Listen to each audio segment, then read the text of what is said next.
10 a.m. in the storm of 2013, and the snow was piled up on the windows and the windowsills from it blowing.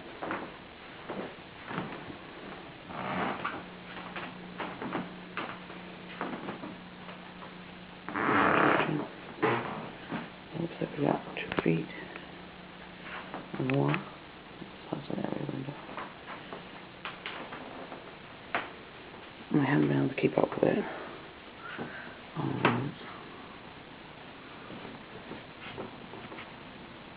This is Warwick Street and Meadow Street. And it's been drifting. I can see the truck going by.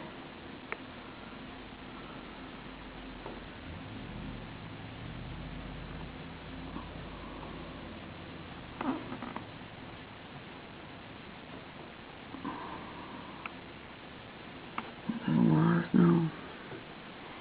And out this window,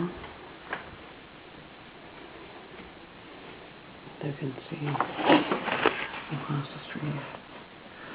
Blue across the window. And down in there. Monterey Street.